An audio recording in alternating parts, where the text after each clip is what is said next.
O ar na sala de estar da minha avó, geralmente perfumado com o doce aroma de bolo de fubá e café coado, estava impregnado, naquele domingo, com o cheiro amargo da humilhação.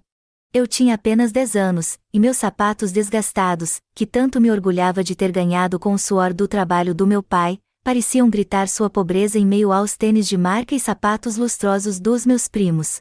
Eles, com seus sorrisos debochados e olhares de superioridade, me olhavam dos pés à cabeça, rindo baixinho, como se eu fosse uma aberração, um erro de cálculo na equação familiar. Minhas tias, com seus sorrisos forçados e vozes melífluas, perguntavam à minha mãe como meu pai estava se virando, um eufemismo cruel para se meu pai ainda estava no mesmo emprego simples, sem perspectivas. Cada palavra, cada olhar, era um fio invisível que me puxava para a margem daquele círculo de opulência e desprezo. Eu sentia um peso no peito, uma dor que eu não sabia nomear, mas que se cravava fundo na minha alma, deixando cicatrizes invisíveis que me acompanhariam por toda a vida. Naquele dia, eu não apenas almocei na casa da minha avó, eu fui exposta, julgada e, de certa forma, condenada por uma condição que não escolhi, mas que me impulsionaria a reescrever meu próprio destino. Minha infância foi um mosaico de contrastes. Enquanto meus primos desfilavam com brinquedos importados e roupas de grife, eu me contentava com bonecas de pano e vestidos remendados pela minha mãe. A casa da minha avó, um casarão imponente no centro da cidade, era o palco principal dessa disparidade. Aos domingos, quando a família se reunia, eu me sentia como uma intrusa, uma peça fora do lugar em um quebra-cabeça de luxo e ostentação. Meus tios, com seus carros importados e conversas sobre bolsas de valores, pareciam pertencer a um universo paralelo, distante da realidade do meu pai, um operário incansável que, com suas mãos calejadas, construía o mundo que eles habitavam. Minha mãe, uma dona de casa de fibra, tentava me proteger da crueldade velada daquela família. Ela me ensinava o valor do trabalho, da honestidade, da dignidade. Helena, o que importa é o que você tem aqui dentro, ela dizia, apontando para o meu coração. O resto é passageiro. Mas as palavras dela, por mais sábias que fossem, não conseguiam apagar a dor dos olhares de desprezo, dos sussurros maldosos, das perguntas que me faziam sentir pequena e insignificante. Eu observava meus primos, Lucas e Sofia, com uma mistura de admiração e inveja. Eles tinham tudo o que eu sonhava, roupas novas, viagens, a atenção e o carinho incondicional da minha avó, que, para mim, parecia reservado apenas para os netos bem-sucedidos. A exclusão era a regra, não a exceção. Nos jogos de tabuleiro, eu era sempre a última a ser escolhida. Nas brincadeiras no quintal, eu era a que ficava de fora, observando de longe a alegria e a cumplicidade que eu tanto desejava. A cada aniversário, a cada Natal, os presentes que eu recebia eram sempre os mais simples, os mais baratos, um lembrete constante da minha condição. Eu tentava me encaixar, tentava ser aceita, mas a barreira invisível da diferença social era intransponível. Aquilo me machucava profundamente, mas eu não sabia nomear a dor, era apenas um peso no peito, uma sensação de inadequação que me acompanharia por muitos anos. Meus pais, em sua simplicidade, faziam o que podiam. Meu pai, com seu salário apertado, se desdobrava para me dar o básico, e minha mãe, com sua criatividade, transformava o pouco em muito. Eles me amavam, eu sabia, mas o amor deles não era suficiente para me proteger da crueldade do mundo, nem da crueldade da minha própria família. Eu cresci com a sensação de que precisava me provar, de que precisava ser mais, fazer mais, para ser digna de amor e respeito.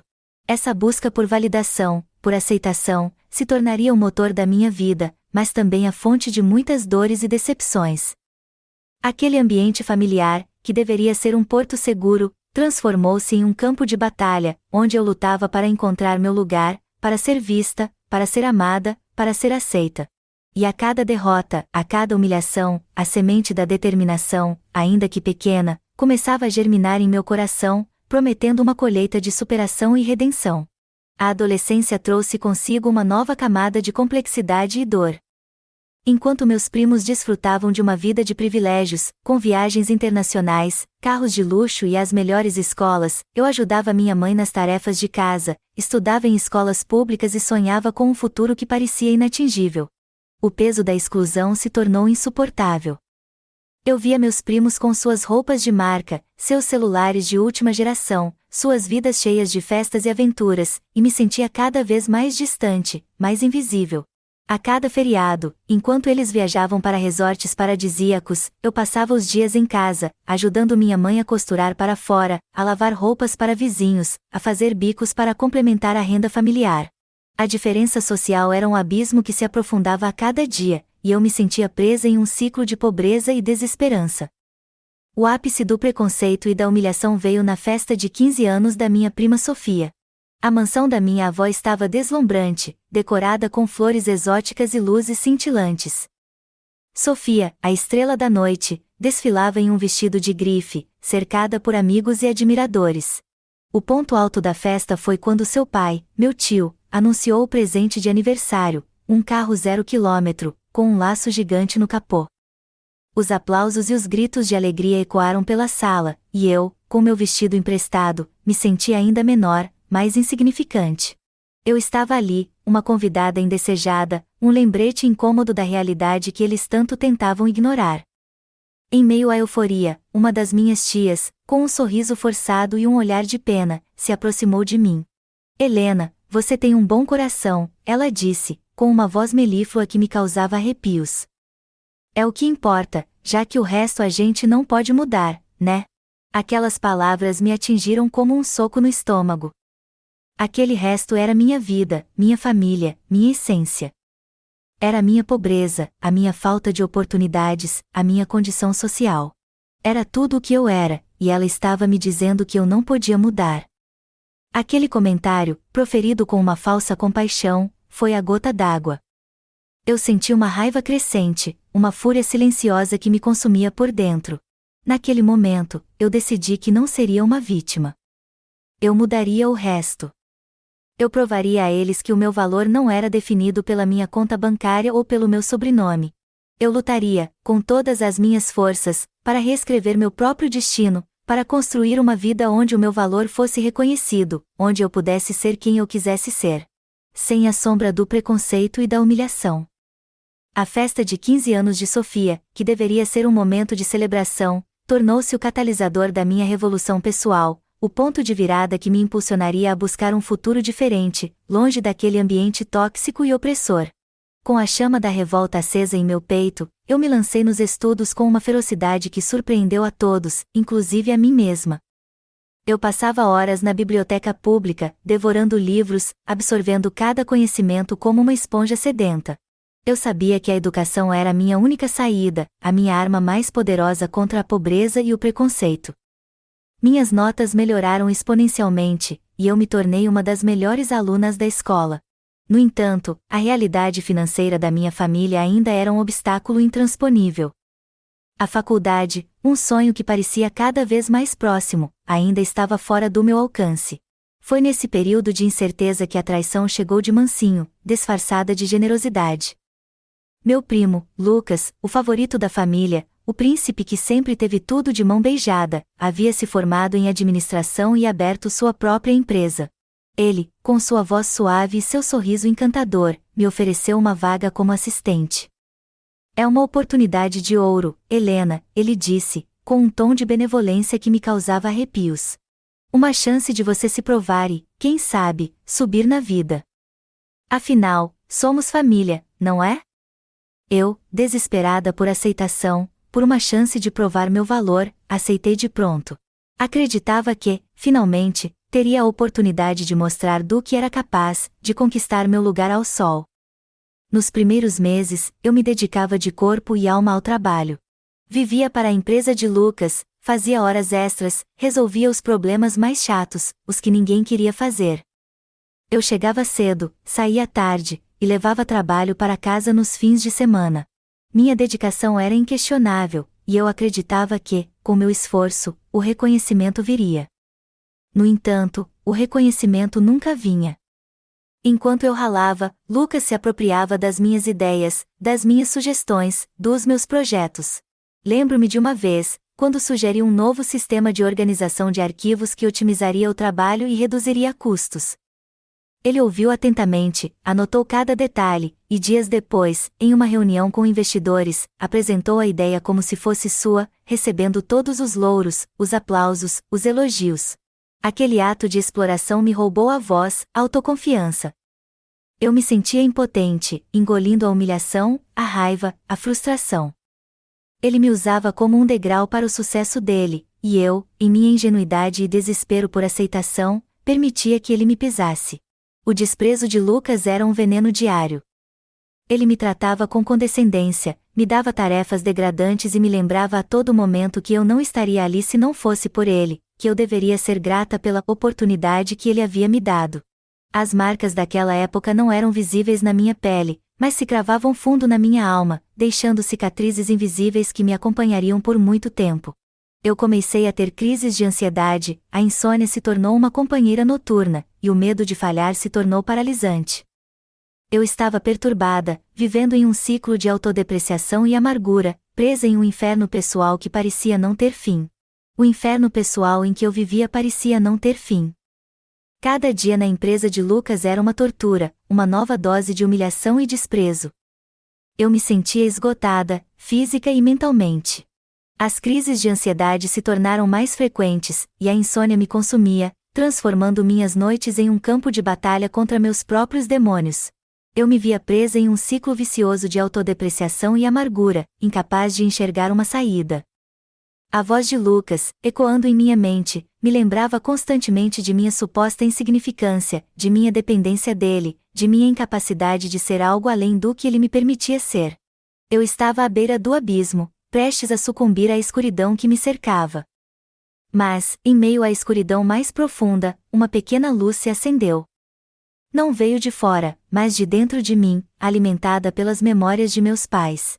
Eu vi a dignidade do meu pai em sua luta diária, em suas mãos calejadas que nunca se cansavam de trabalhar, em seu olhar de orgulho a cada pequena conquista.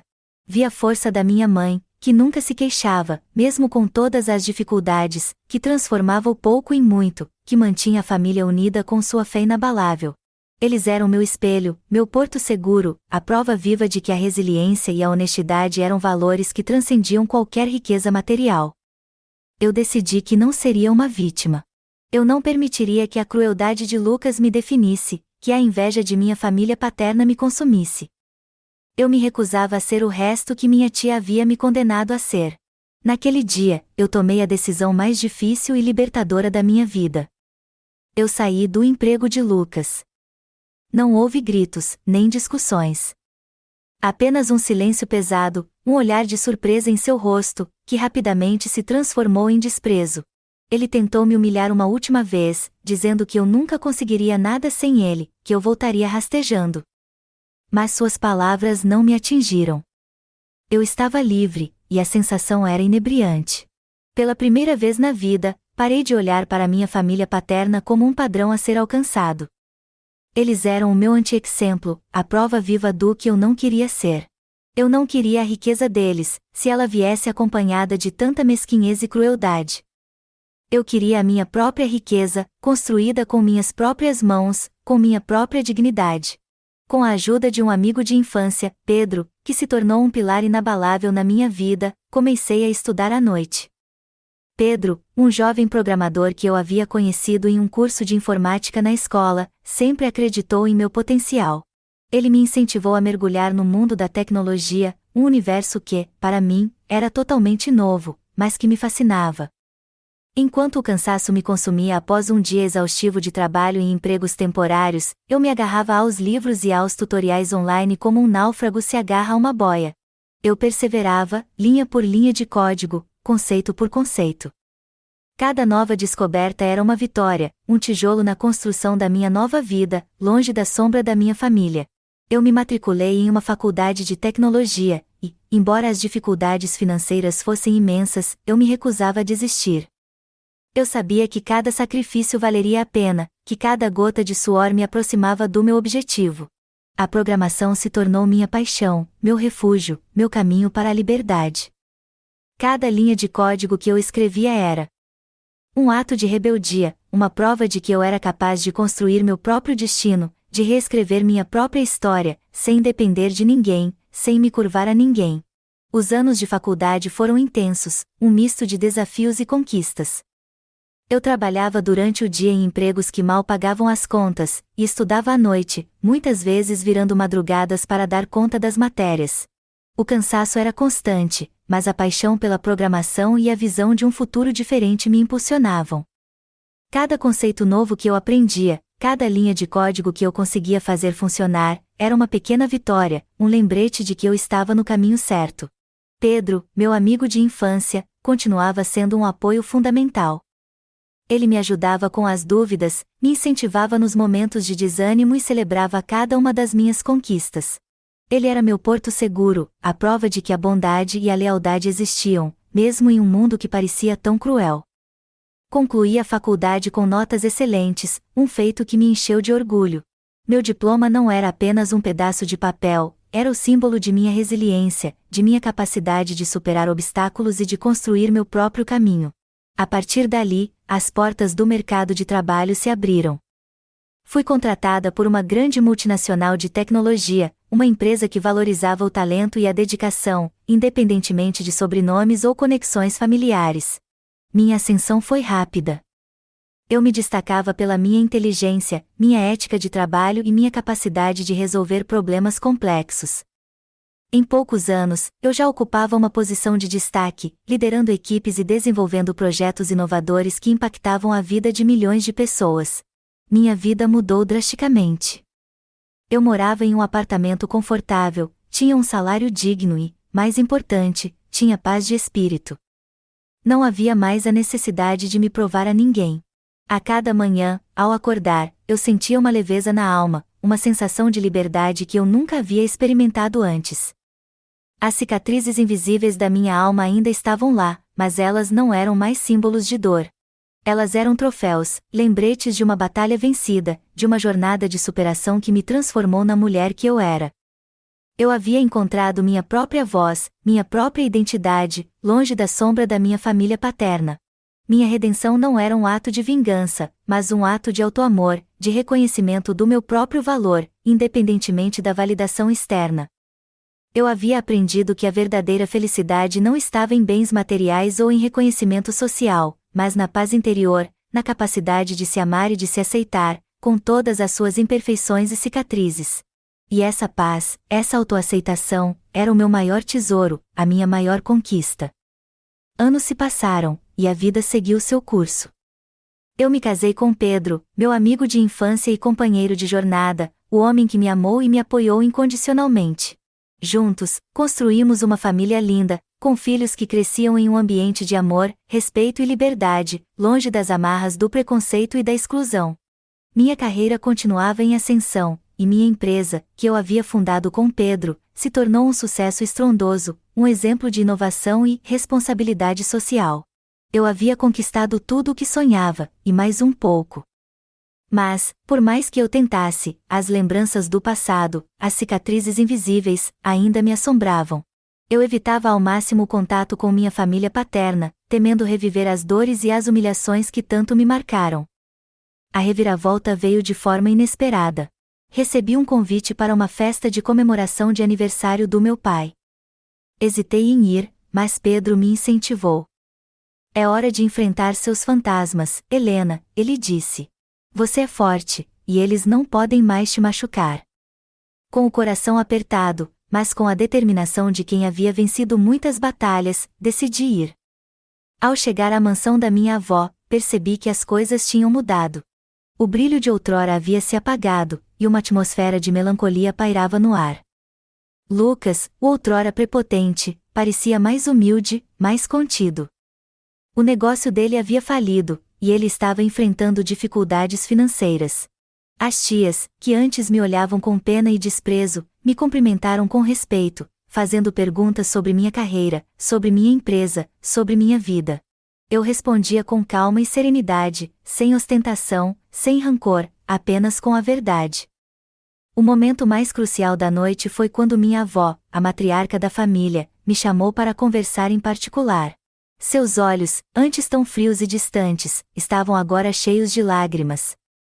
Com a voz embargada, ela me disse que sempre soube da injustiça que eu sofria, mas que nunca teve coragem de intervir. Ela me pediu perdão pelo silêncio, pela omissão, pela preferência que havia demonstrado pelos meus primos. Ela me agradeceu por nunca ter deixado o desprezo me definir, por ter transformado a dor em força, a humilhação em dignidade. E, finalmente, ela me abraçou, um abraço apertado, carregado de arrependimento e amor, um abraço que curou as feridas de uma vida inteira. Naquele momento, eu senti um peso sair dos meus ombros, uma libertação que eu nunca imaginei ser possível. As cicatrizes invisíveis da minha alma ainda estavam lá, mas elas não eram mais símbolos de dor. Elas eram troféus, lembretes de uma jornada de superação, de uma batalha vencida, de uma vida reescrita com coragem e determinação. Eu havia encontrado a paz, a aceitação, o amor, não apenas dos outros, mas de mim mesma. E essa era a minha maior vitória.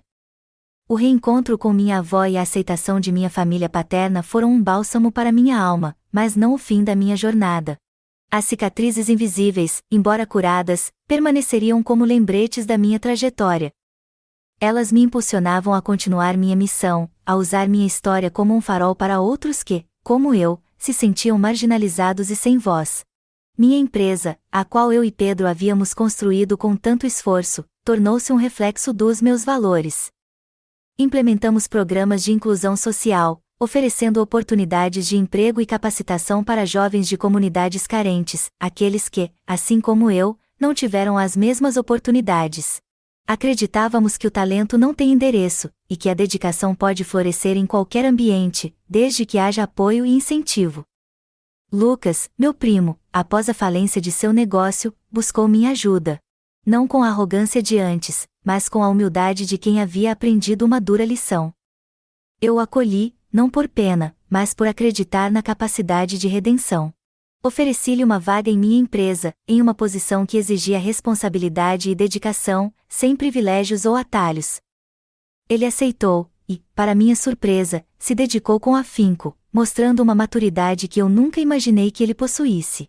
Aquele Lucas, que um dia me humilhou e me explorou, estava se transformando, e eu sentia uma ponta de esperança de que nossa família, apesar de todas as feridas, pudesse finalmente se curar.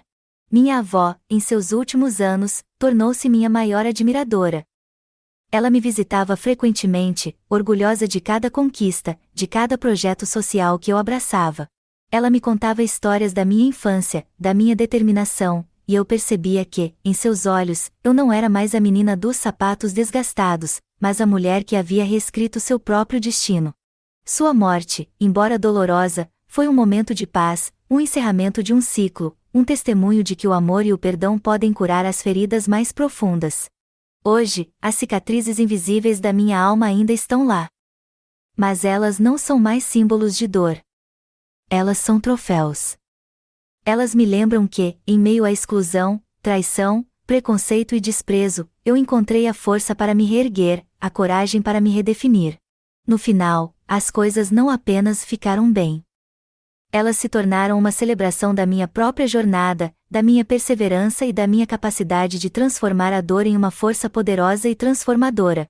Minha história se tornou um testemunho de que a verdadeira riqueza não está no que se acumula, mas no que se compartilha, no legado que se deixa, e na diferença que se faz na vida das pessoas. E assim, a lenda de Helena, a menina que desafiou as estatísticas e reescreveu seu próprio destino, continuaria a ser contada por gerações, um farol de esperança para todos aqueles que ousam sonhar e lutar por um futuro mais brilhante, provando que as cicatrizes, por mais invisíveis que sejam, podem se tornar a mais bela das obras de arte, um mapa de uma jornada extraordinária.